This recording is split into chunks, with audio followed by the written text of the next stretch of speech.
So following our keynote presentation is the panel 2.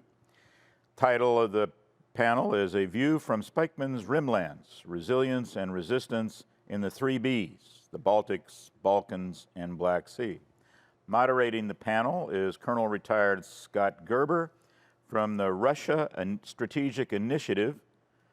Dr. Gerber is the Senior Advisor for Strategic Operations and Integration to the Army Deputy Chief of Staff G2 and G3/5/7. He also is a PhD from Johns Hopkins University and has assembled a team of excellent presenters. So, Dr. Gerber, we look forward to your panel's comments. Good morning, and thank you very much for that kind introduction, General Howard, and to Ike and the team for putting this together. And we were in the green room talking. We really appreciate the setup from panel 1 and General Fletcher. Sorry. So what I'm going to do is introduce our panelists and quickly frame the problem from Russia's perspective. And then I'm going to turn over to what's a pretty awesome set of panelists. And we talked, and what we really want to do is throw some red meat in the water and then get to questions. So our first panelist is Dr. Christopher Marsh. He's a PhD from UConn, and he's the director of the Department of Research and Analysis at the Institute of Special Operation Forces Strategic Studies here at JSOU. He's also the editor-in-chief of Special Operations Journal, and he served as a professor of national security strategy and strategic studies at SAMS. More impressively, Christopher studied at both Moscow State University and did a fellowship in Beijing, so he's been on the ground in our 2 largest competitors, and he's extensively published, including his most recent book, I think, is Russian Foreign Policy Interest Vectors and Sectors, that I was looking at on Amazon.com right before this. Our second panelist is Graham Shellenberger, who leads the global team at Mirror, which is a strategic analysis and consulting firm.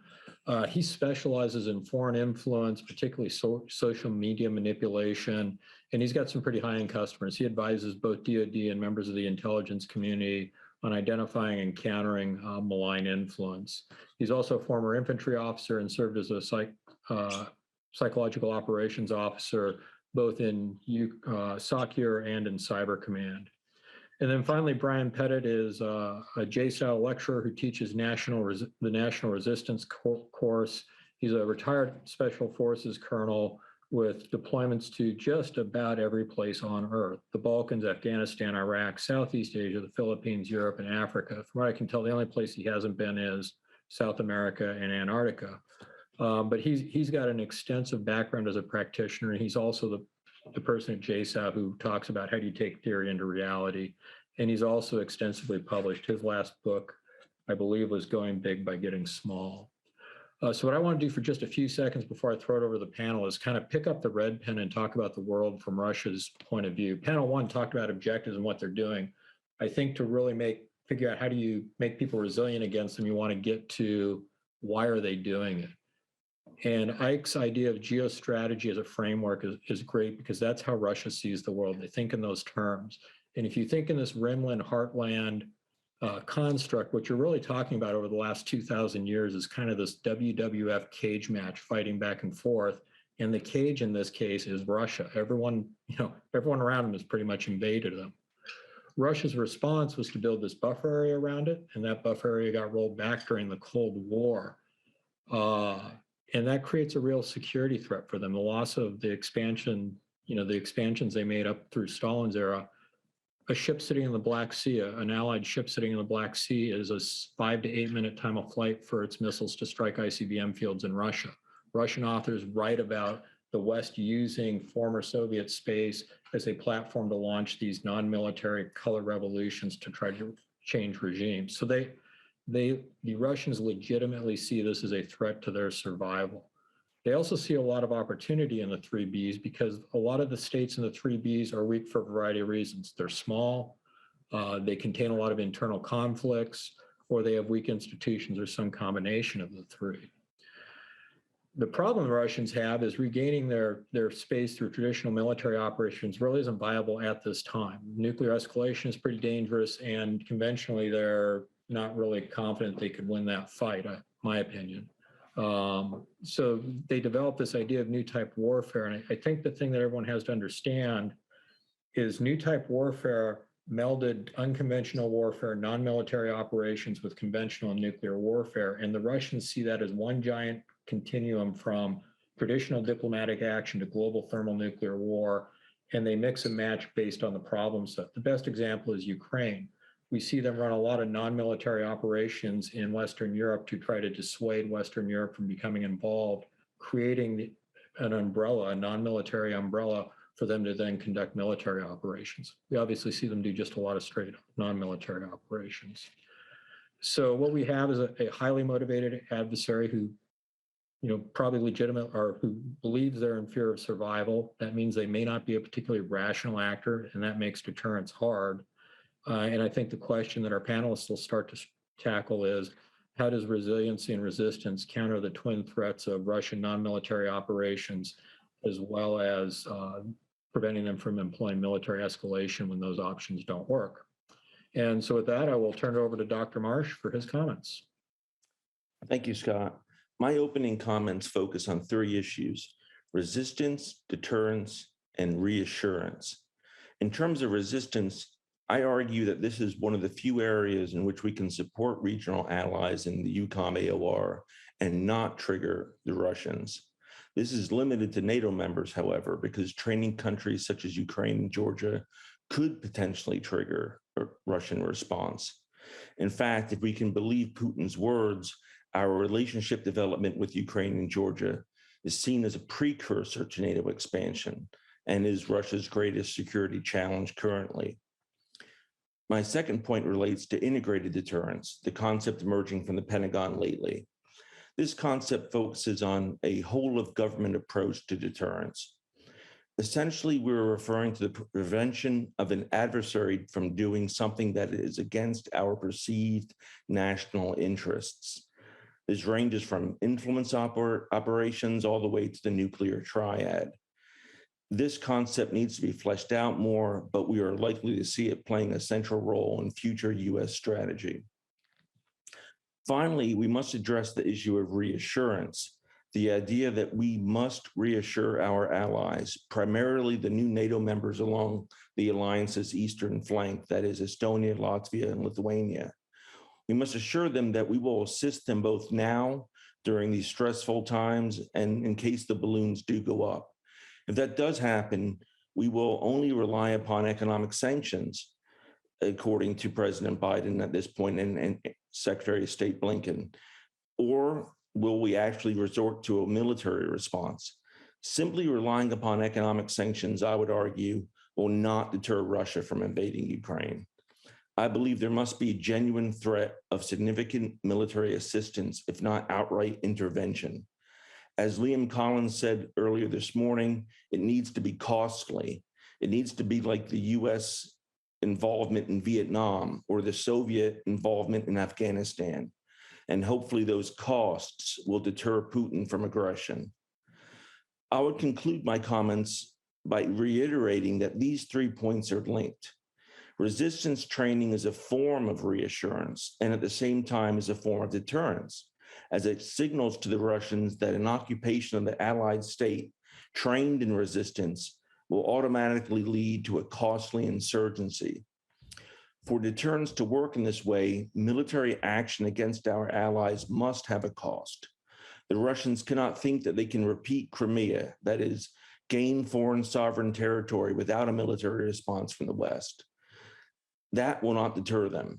And with nearly 100,000 forces massed along the Ukrainian border, the time to act, I believe, is now. I'll hold my comments for the Q&A, the rest of my comments, turn it over. Okay, thank you. And next we'll hear from Graham Shellenberger. Graham. Hey, thanks, Scott. I want to reiterate quickly at the start that this is all unclassified information gathered by researchers in an office in New York. Usually when I talk about recent or current ongoing influence operations, people start to raise some eyebrows at me. So in spring of 2020, there were a period of escalations and heightened tensions on the Ukrainian border, much like we're seeing today. During this time, a 5-year-old kid died in the Donbass. The DNR separatist media reported this was a result of a Ukrainian drone strike. The story was quickly spread by a network of on-the-ground war correspondent types who operate Telegram and YouTube channels focused on Eastern Ukraine and on Syria. Access to the family and the funeral was limited to one media entity, Newsfront. Newsfront is an influence platform operating out of Crimea that has been attributed by US government to the Russian FSB. The resulting emotional video content was quickly picked up by Russian media and spread to affiliates in Serbian, Spanish, Bulgarian, Georgian, and English. The story spread in a coordinated manner through social media groups and communities affiliated with the Russian diaspora in the Baltics. There was even a protest by US political activists in Times Square, New York, protesting US support to Ukraine and focusing on the death of this child. Fact checks came out a few days later in Ukrainian and in English. The area was out of drone range, the blast crater didn't match, the boy was known to play with unexploded ordnance that his grandfather collected. None of this impacted the spread of the story. It didn't matter. It was too late. The story simply added to the flood of propaganda already going on that paint Ukrainians as aggressors. Cases like this are not the exception, they are the rule. They are enabled by an influence system of black, gray, and white propaganda capabilities that has taken Russian military and intelligence services years to develop. The system is not limited to Eastern Ukraine. The steady state influence apparatus is used anywhere Russia is. The second example I'm going to discuss is an activity set of cyber and also influence capabilities, often referred to as ghostwriter, that has been attributed to various entities. The Germans recently attributed it to Russian military intelligence. It has also been attributed by others to the Western Military District. The influence activity is a pattern of fake accounts, websites, cyber threat activities targeting NATO in Eastern Europe. There's a constant churn of persona activity and content creation in Lithuanian, English, Polish, Latvian, Georgian, pushing content into websites like Reddit, YouTube, VK, Medium, Facebook, Quora, and many others. Second part of the threat activity comes from cyber-enabled influence. The purpose of cyber is to enable this influence and place content onto legitimate websites, media sites, social media accounts, using the audience access and credibility of these accounts to push the messaging. Again, this is steady state. This happens all the time. The sites who have been hacked push out retractions and take the content down, but by then it's too late. That steady state system I mentioned of the black, gray, and white is sitting there ready to amplify fake stories immediately, and it's off to the races. The activity set is responsible for some of the operations and fake headlines you might have heard of, that US strikers ran over a child in Lithuania in 2018, that Polish soldiers executed migrants on the Belarusian border just recently, that NATO soldiers had committed sexual assaults in Ukraine. All untrue, all originating from this activity set. During joint endeavor in 2020, several Ukrainian national police websites were hacked and fake content was placed, claiming everything from sexual assaults to a story that 8 US service members were killed by mortar fire. This type of agile A/B testing is a significant advantage for Russian information operations. Throw 10 things out there, see what sticks, then put all your resources to amplify what worked. While a few Ukrainian media entities picked up the stories, they issued retractions, they squashed the story, it didn't get any traction, but they were never the main target. This was a coordinated effort to push these stories out in Russian. The effort focused particularly on VK and Facebook groups affiliated with civilian populations in separatist-controlled territories, networks of separatist fighters, and Russian language diaspora in the Baltic states.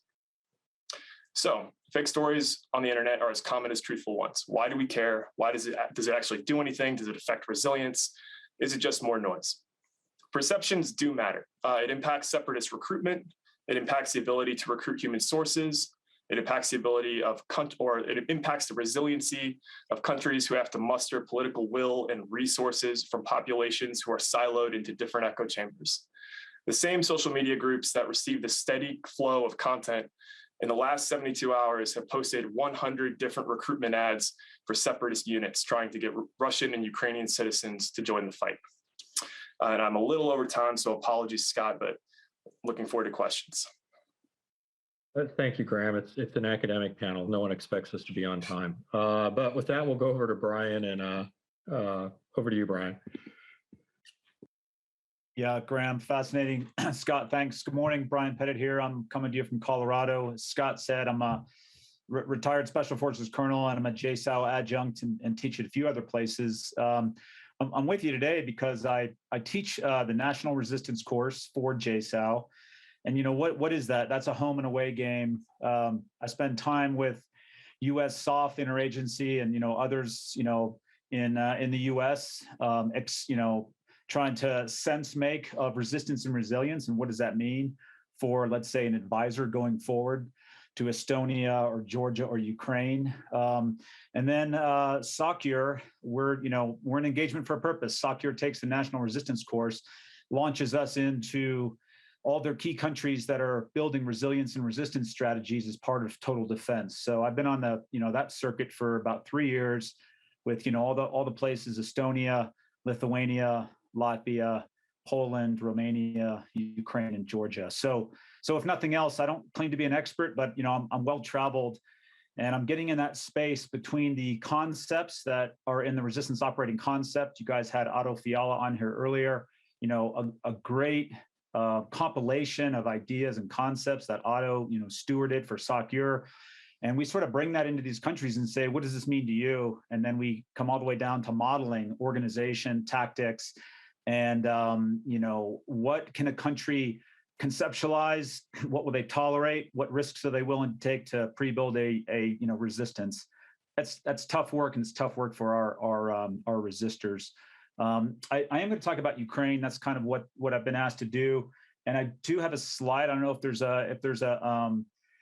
there's a tech manager here. I created one, you know, simple slide. I'm going to go ahead and talk on that as we go. So I'm going to talk about Ukraine. Look, I'm not an expert on Ukraine, but I did go there 3 times in 10 months with the National Resistance course. And really what SOCUR did and the senior SOF rep in Ukraine is they used our course as a convening authority to pull in the key Ukrainian interagency partners and wrap our minds, you know, for 5 days or more in a classroom and say, you know, what are the ideas of total defense? What are the ideas of resilience and resistance? And how does this work for Ukraine?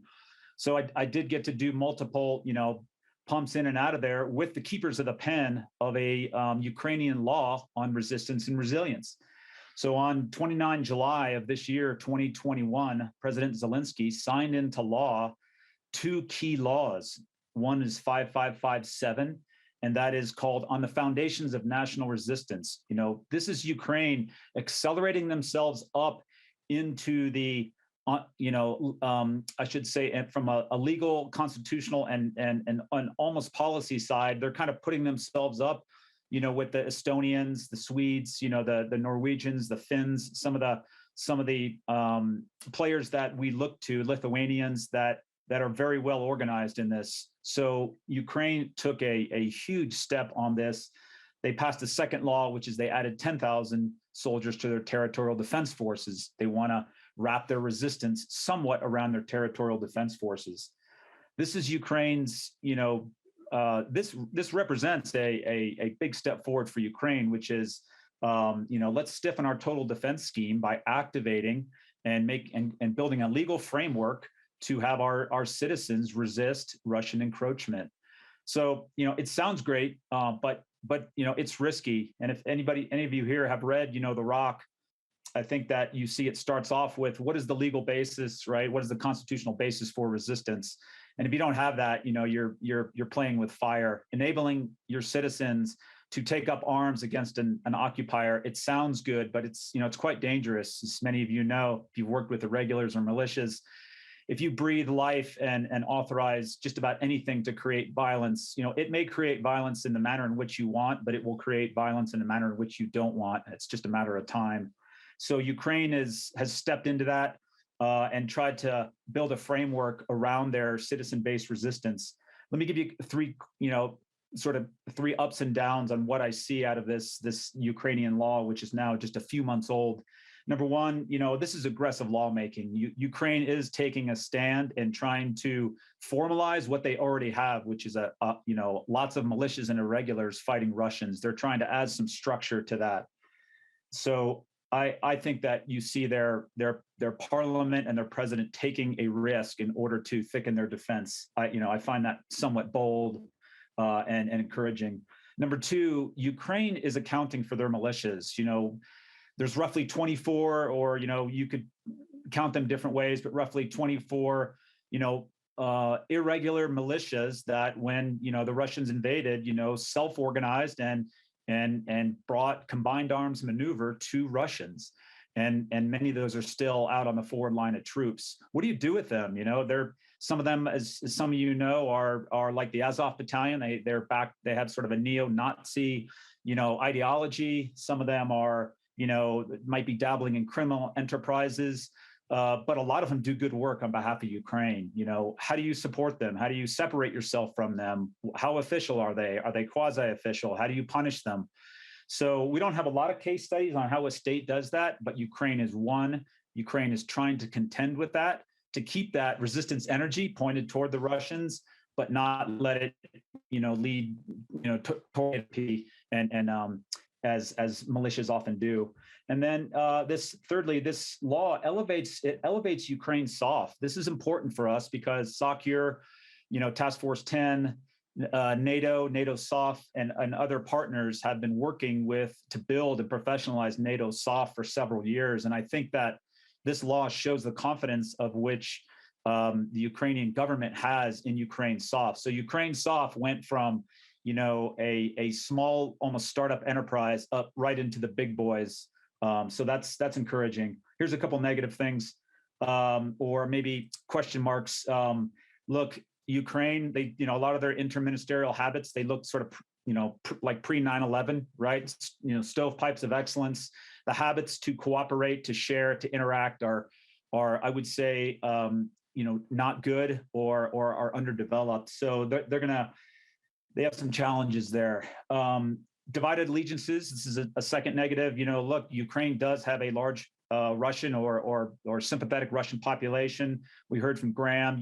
That citizens are getting messaged every day in these places about how bad the government is and how better it is in Russia or corruption. And so Ukraine has a difficult job in getting people to put themselves at risk to defend a government that they may not, frankly, support. So it's a tough information environment.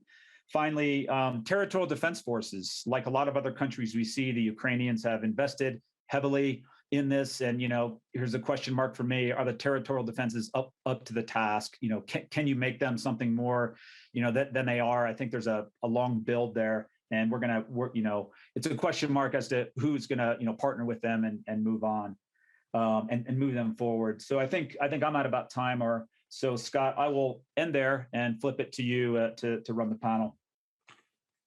Okay. Hey, thanks, Brian. That was actually kind of interesting given all the excitement that's going on. Or it was very interesting given all the excitement that's going on. So the first question we have comes from Glenn Juman, and I apologize if I mispronounced your name. And he says, Russia is schizophrenic/nervous when other countries, particularly NATO, close in on them to include in the Black Sea. Putin has drawn the red line in the sand. He asks, what should U.S. red lines to Putin be, or what should be the U.S. red lines to Putin, ones we can seriously enforce since sanctions don't appear to work? And I would say, let's start with you, Christopher, and then work our way back through the panel. I think it's a great question. The red line should be that Putin does not invade Ukraine, and that if he does, we have a response. Now, is that response going to be economic sanctions? As he points out, that these don't work, they don't seem to deter. So are we talking about a military response? To quote a general who is not going to be named, from several years ago, I talked with him during Crimea, and he said, I'm not going to send U.S. forces in to keep ethnic Russians from rejoining Mother Russia. That holds for Eastern Ukraine, but what about Western Ukraine? And does Putin have in mind that he wants to take all of Ukraine out to Lviv, out to Uzhgorod, way out in the west? Or is he just thinking of Eastern Ukraine and kind of the Novorossiya idea that was floated several years back? I don't know.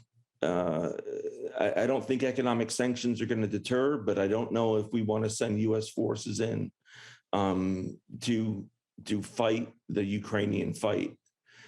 Certainly assistance is something we should, greater assistance is something we can consider, but it's a tough question. It's a tough question.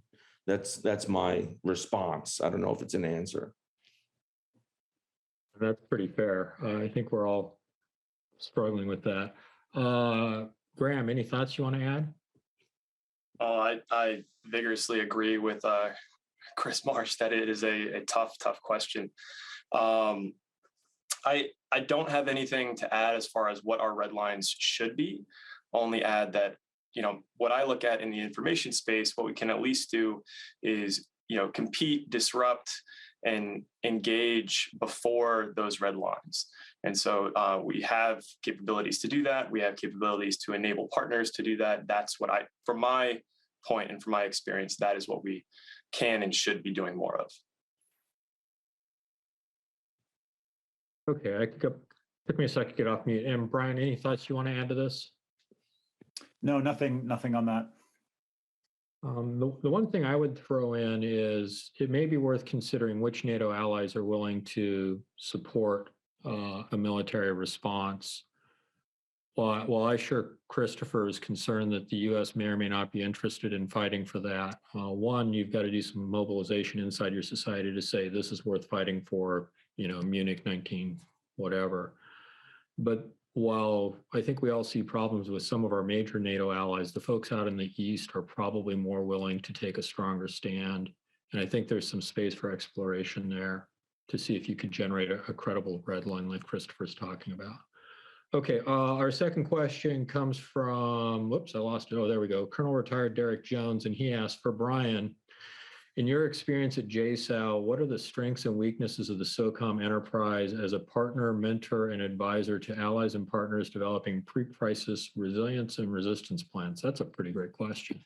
Yeah, Derek, good to see you up in the net. Look, I'm gonna grade us. I'm gonna give us a B.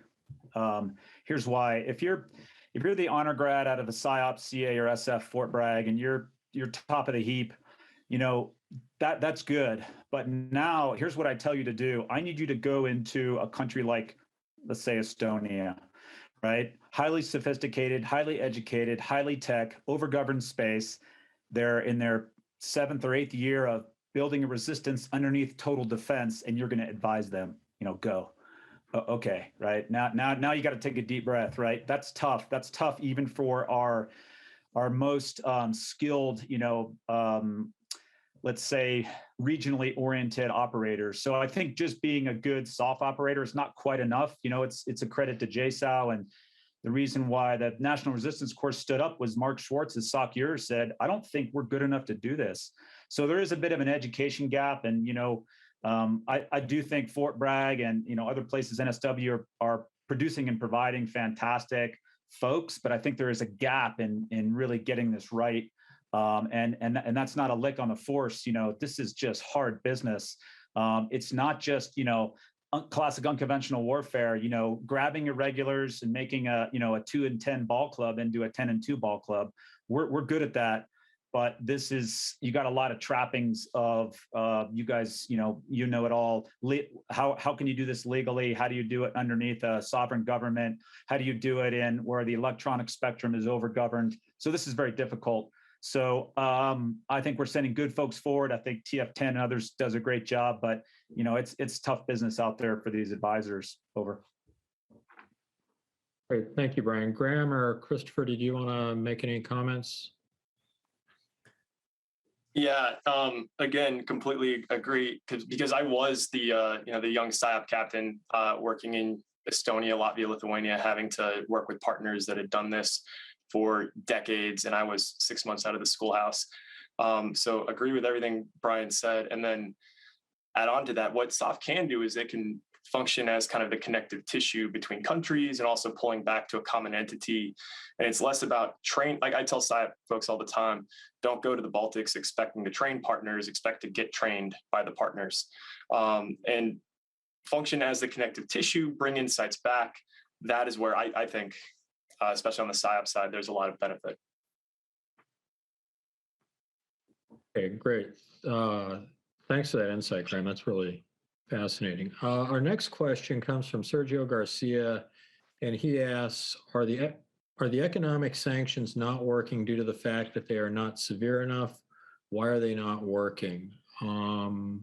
That sounds like a Dr. Marsh question, unless someone else wants to jump first. Yeah, I'll take the question. I don't think they're severe enough, and I think the Russian economy has its own levers that it can pull and maneuver, and manipulate so that it can sustain itself, particularly when it comes to energy in the energy sector. The Europeans are talking about the fact that if we have very severe economic sanctions against Russia, that if, for instance, dealing with Nord Stream 2, that this could have a negative effect on oil and gas, natural gas for heating during the winter, this coming winter, and that it's going to be the Europeans who are going to feel the effect as much as the Russians, and that we over here across the Atlantic will be isolated and therefore relatively unaffected. So I think, I just think that the sanctions, if the harder they are, the more effect they're going to have on the Europeans as well. And that's something we have to consider. Okay, thank you, Christopher. Brian or Graham, anything you want to add to that? I think, one thing I would point out, Christopher, is after 2014, the Russians engaged in a deliberate program of autarky. How do we insulate our country against sanctions? And this is what you would expect in competition. So that's, I think, one of the reasons why we see that losing some traction. Okay, next we have Joseph Shepard, and he asks, using the porcupine effect, what do you see as the role of SOF beyond advisory and training? And I think we throw that one over to you to begin with, Brian. Yeah, this answer won't be a surprise to anybody out there, but look, we in the U.S. and as the one of the lead nations in NATO often don't understand the environment of which we're in, and that is a soft competency, is assessment of the environment, assessment of partners, assessment of social, cultural, ethnic fissures, and understanding that environment so that if we want to dial up, from 1 on the volume to 7, where do we go? Who do we plug in with?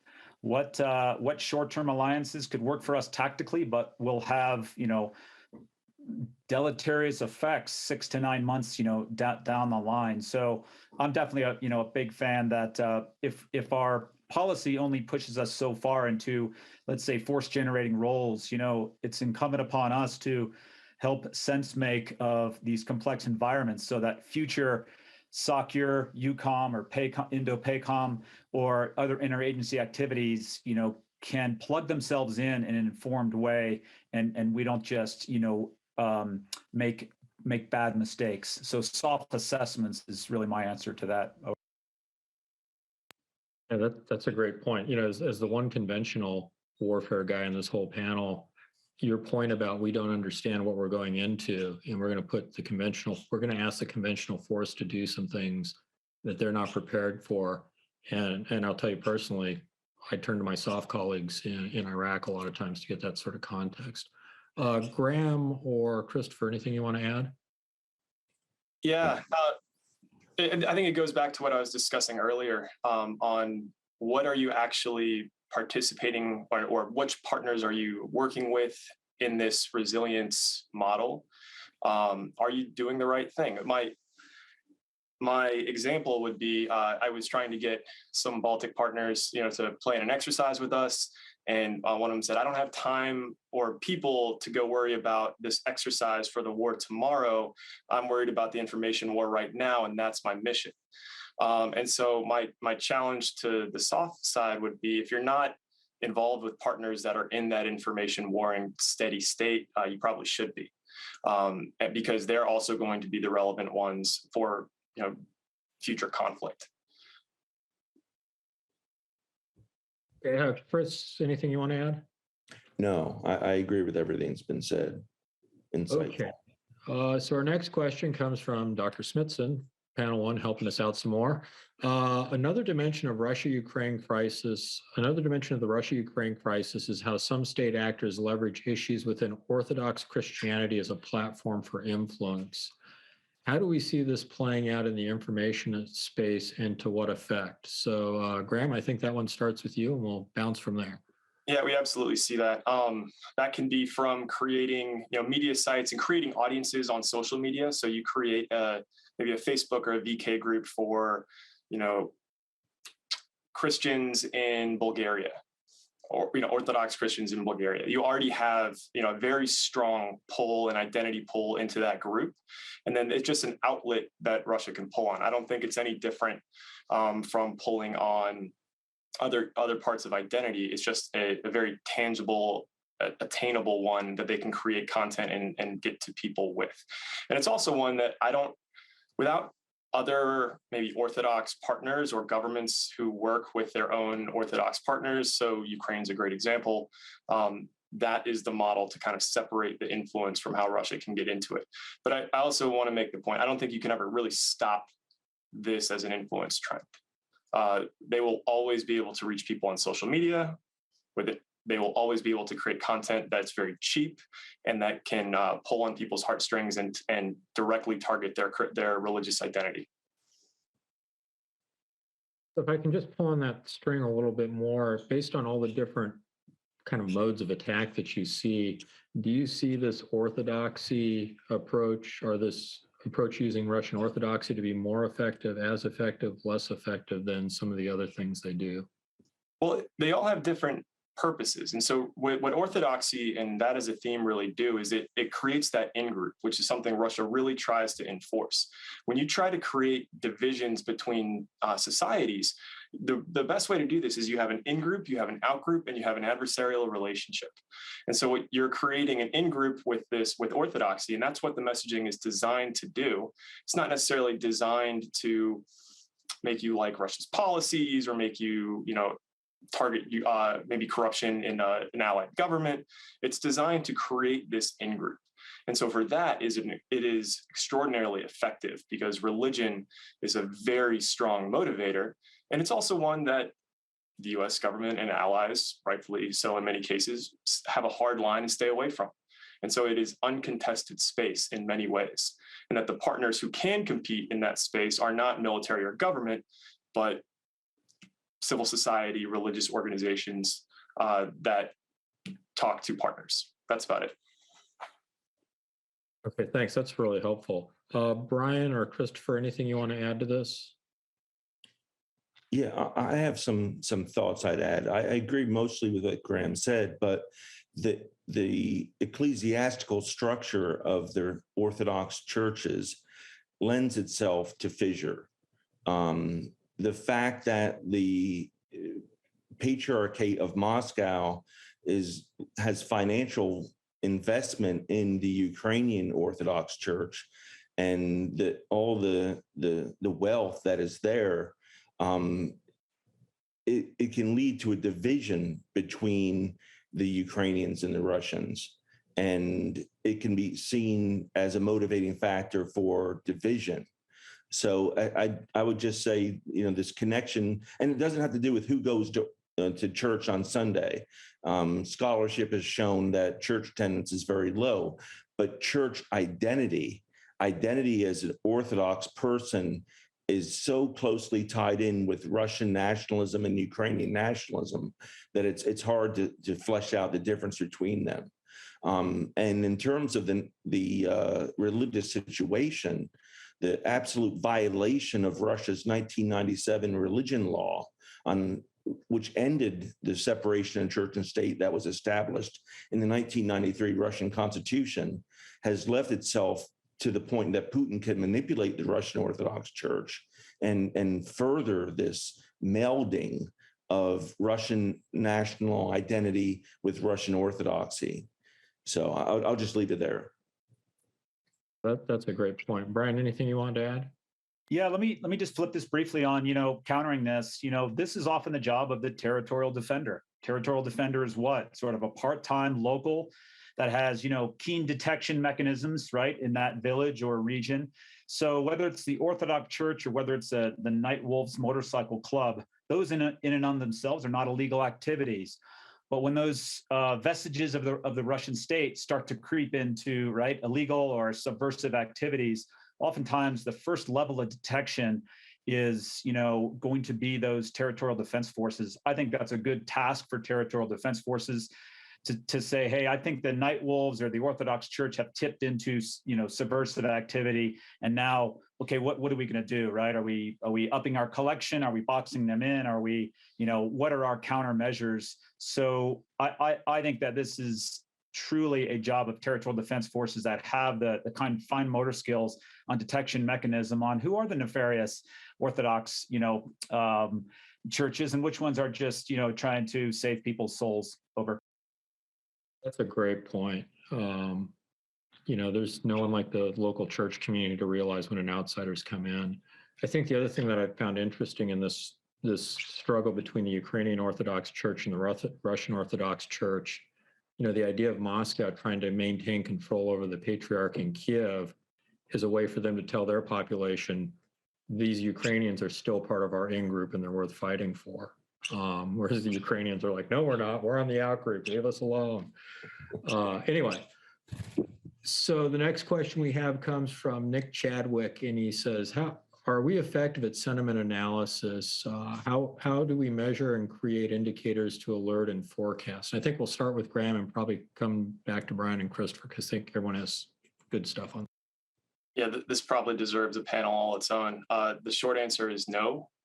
I don't believe we are effective. And to me, it's a problem with the way that we approach it. Many people see sentiment analysis as a problem that can be solved by technology. So I see multiple pitches and always hear about these tools that can suck down the entire internet and then use AI and machine learning to somehow give you the sentiments of this population. I haven't really seen that be effective. I know, and the other part of this is we're not creating this wheel. This has already been done. There's $1 billion marketing industry that relies on insights, that does sentiment analysis, that builds capabilities to do that. And so my answer would be, in order to do all of what you're talking about, so to create indicators, how do we measure? You're not relying on a young smart E6 right out of the schoolhouse with a 1+ in Russian to write your analysis, but you are actually so you're putting resources at the team and company level to then go out to the industry experts who do this in those countries. Yeah, that's a great point, because in DoD, we have this can-do culture, and a lot of times we think we can do this rather than going through the pain of actually finding, prioritizing, and putting resources to bring in the people who can do it. Brian, thoughts on the issue? Well, that's a good question. I have to say I'm a skeptic that we or our partners are going to get that right. What I think we can do, and the resistance, let me frame this in terms of resistance, is, if sentiment is changing, there are indicators, right, and warnings that are out there, and who's mapping those? What are our early warning networks, or who's monitoring those virtual sites or physical manifestations that sentiment is changing? Sometimes it's changing organically. Sometimes it's changing, right, as a result of external influences, a la Russia or China. So I think maybe I would just bring this down to, hey, getting the early warning networks to, identify and report might be the best we can do. And then somebody has to, take a guess at sort of, what does that mean in terms of sentiment? Is the sentiment changing, or are we just being manipulated? So I don't have a good answer. Maybe that's my hit shot on that. I think the other thing that jumped out at me was your idea of this local censor. And how do you bring those folks in? Because as you said, they're the ones who are going to start to sniff this out first. Christopher, anything you want to add? Yeah, I really liked Graham's comments, especially about the guy with OnePlus, Russian trying to figure out what's going on the ground. I think really what it comes down to is a lack of understanding of the Russian worldview. And there's misunderstanding at all levels. Michael McFaul, former ambassador to Russia under the Obama administration, came out, I think 2 or 3 days ago and said that the issue is not NATO expansion, that Russia's not afraid of NATO expansion. They're afraid of Ukrainian democracy. I think that's way off mark. Michael Kaufman from CNA came back and said, that's hogwash. I mean, you're talking about a military expansion of the alliance into the Eastern European AOR, bringing in 3 former Soviet states, Estonia, Latvia, and Lithuania. How is that not a threat? And then having relationships with Ukraine and Georgia, where we are at one point, promising membership into NATO.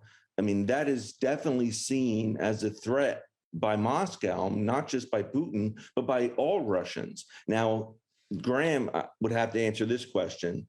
Is it the tail wagging the dog or the dog wagging the tail? I mean, are the Russians, because public opinion surveys are showing that the Russians are very anti-Western, anti-American, anti-NATO right now at higher levels than they've ever been. And I wonder what Graham thinks in terms of, is that genuine, or is that something that the Russian narrative has been pushing effectively? I'd leave it there. You, Graham, you thought you were done with this question. Yeah. I mean, it's both. It is genuine, but it is genuine because the Russian narrative has been hammering this hammering it hard for the last 10 years, certainly, but even before that. This is almost very similar to a Chinese model in that it's a very symbiotic relationship with what the people believe and what the government tries to get them to believe, and then what the government does.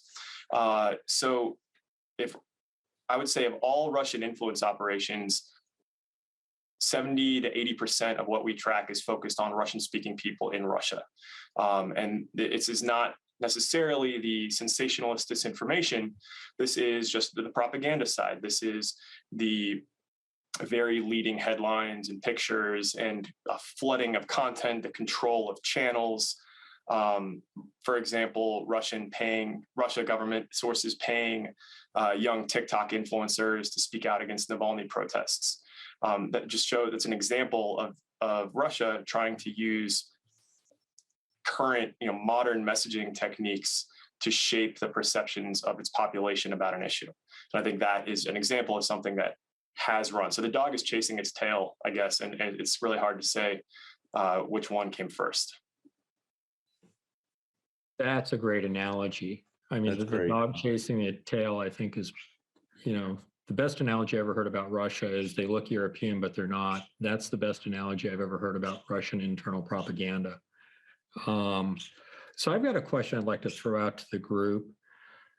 We tend to get very concerned about these Russian non-military operations, and they have had some pretty good effects for Russia. They certainly threw our elections into some turmoil in other European elections, but they've also had some negative things that Russia knew was coming. They knew they were going to endure sanctions. They probably guessed that it would result in more military activity along their borders. And so they accepted these high costs. And my belief is they accepted these high costs and they're pursuing these strategies because of these fears and vulnerabilities. What vulnerabilities do you see in Russia that special operations forces at either the strategic level or the folks down on the ground can help our partners exploit and take the fight to Russia as opposed to waiting for it to come? And we'll start with Christopher, if that's okay. I guess it's okay. Wow.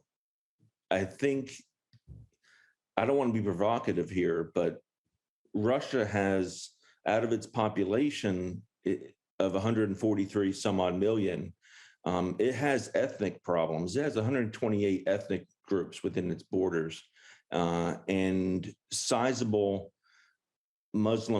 historically Muslim population of near 15 to 20 million. These, and some of them, like Tatarstan, is more populous than either Estonia, Latvia, or Lithuania, with a population of nearly 6 million people. So there's the opportunity to not create fissures, but exploit the fissures that exist within the Russian population and to destabilize it the way they're trying to destabilize us. I'm not saying we should do that, but it's a possibility. And it's something SOF could do through psychological operations, MISO, and through civil affairs and through messaging. So I'd leave that to Graham to kind of pick up, how to do it. But it's certainly there as a cleavage that could be exploited. Graham, any thoughts you want to throw out there? Yeah, it certainly is there as a cleavage that could be exploited. I think it's really natural when we're having this discussion. I always hear like, well, we should do what they do to us. Or that we should, create troll farms or somehow try to meddle. And really, Russia does that because they have nothing to offer to these audiences. So what SOF can do is, work with partners and offer something to those audiences and actually compete. And that I think is the key thing. Instead of, creating these networks and resiliencies for one day, which obviously are important. But what are you doing now in the current state to address the targets of Russian messaging? There's a lot that can be done. But again, it takes working with the right partners. It takes a different mindset than I think we currently have. Okay, and Brian, anything you want to throw in on the topic? Yeah, just briefly, look, you guys know, you've seen this playbook. When a sort of despotic regime starts to have internal stability within its borders, it tends to look for, expeditionary, wars, right, to solidify its base. And so this isn't maybe spot on answer, but, my answer would be, look, if you're Russia's border country, you may do all the right things, but, you don't want to get invaded because, let's say Putin's trying to, shore up his domestic approval ratings. You want somebody else to get invaded. That's not sort of, that's not, that's not, let's not attribute that to DOD or JSOU or anybody else, but, having your own deterrent strategy in order to not look like the weakest one on the block, I think is maybe, the first thing I would say. Over. Yeah, we'll definitely put that one under the Chatham House rules. Okay, last question. We got about 4 minutes. And this comes from Glenn Juman again. I worked as a Eurasia Fellow in EUCOM. NATO members privately say Russia is 5 years ahead of NATO and unified as one effort, and NATO members are not unified and only seek their own country's interest. How do we get NATO to think as one entity without looking as the U.S. at the U.S. to fight for them? Anyone want to lead that one off? I'll jump on that one. Look, here's a good thing that NATO is doing is instead of NATO pulling together, and going, let's say, expeditionary to Afghanistan, what's NATO doing? They're kind of disaggregating, and they're moving in some cases bilateral ways to support these nations in their defense. So I don't want to paint it as a fantastic picture, but NATO has and NATO countries have turned to support allies that have these threats in bilateral ways that I think makes some NATO nations feel good that while it's not maybe a big NATO flag flying, there are a lot of bilats. There is good NATO presence. I ask these countries all the time, do you feel NATO's presence? Because I am kind of waiting for them to say no, and they say like, yeah, we feel it. So I don't want to paint it as perfect, but I do see some good trends there. When I'm out working with partners. Over. That's a great point. You know, you don't have to get the whole alliance to pile onto a problem as long as enough shows up. Okay, and I am getting the hook from Mission Control, so I would like to say thank you very much to our panelists. You guys did an awesome job, and thank you again to JSOU for asking all of us to talk and sponsoring a great event. So back over to you, sir. Well, thank you, panel, for great presentations and conversation. It was quite an interesting panel.